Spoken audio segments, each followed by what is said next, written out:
Sino ang mga idol nyo na artista? Babes.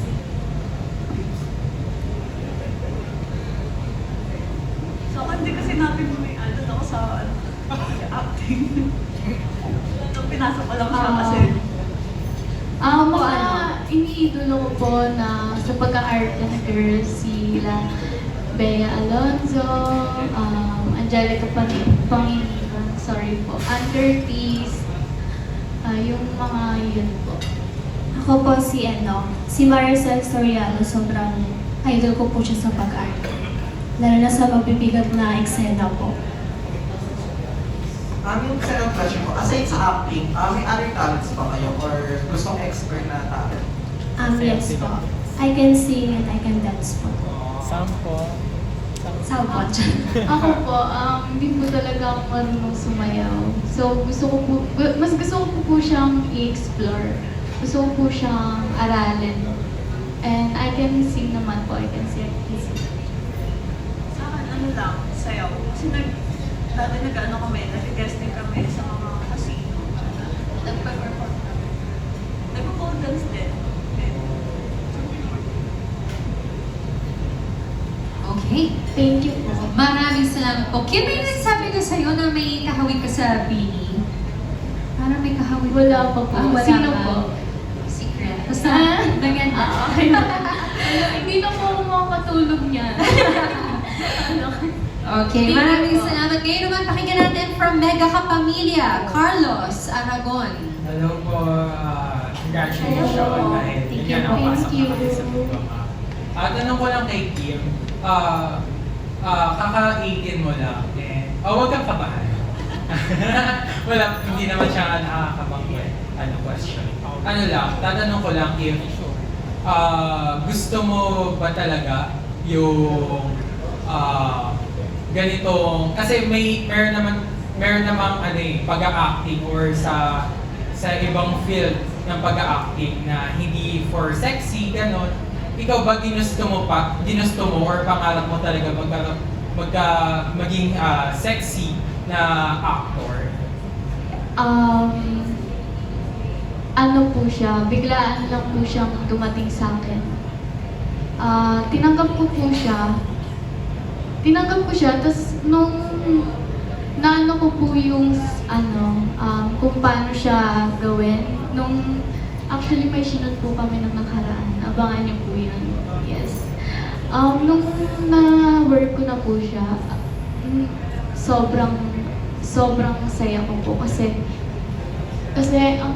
ang ganda po, marami po akong nakalubilong mga tao and hindi naman po ako napilitan sa pinili ko. Talagang ginusto ko na rin, choice ko din po talaga siya. Yes, ayun po. So parang naging choice mo lang siya nung na-experience mo lang?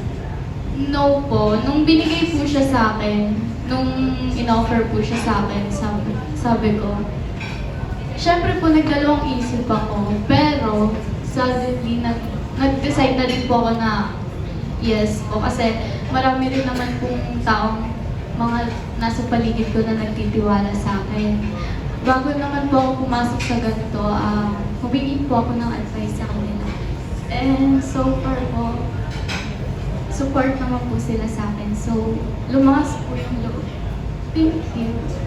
Anong advice na binigay sa'yo ng mama mo nung pumasok ka na sa Viva Max? Sabi niya po, ito yung pinili ko, panindigan ko na, andito na daw po ako, galingan ko na. Yes. Congratulations. Sila naman po yung reason para sa kanila. Congratulations. And Thank you. for my last question, Dimple. Dimple. Wait lang. Nakilala ka na as content creator and nakikita ka na sa mga reality show ng Manix, gano'n, sinasabi mo kanina.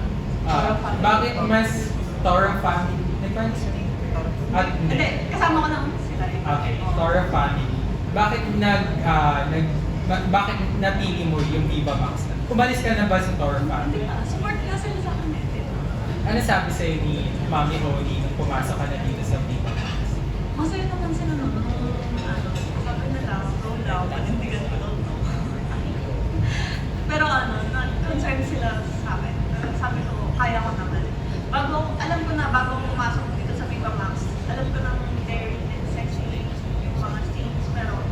bago pumasok buo na talaga yung loob ko. Sabi ko ganun. Pero saan ka na magpo-focus ngayon? Sa Viva Max na ba siya? Sa ngayon, nakafocus ako sa FIFA. Pero, isipan ko rin ako sa kanila. Okay, congratulations. Okay, thank you so much. And last but not least, our content creator, Pao Kaniamo. Hi ladies, first and foremost, congratulations. Thank you po. Can you walk us through kung nag-audition ba kayo sa pagiging BMX artist or may nag-offer ba sa inyo? And yung nakikita nyo dito sa industry, is it a long-term goal? Sorry, what po? Can you?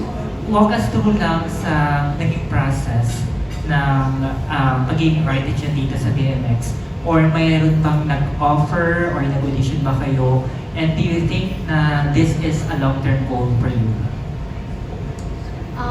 Yung talent manager ko po is...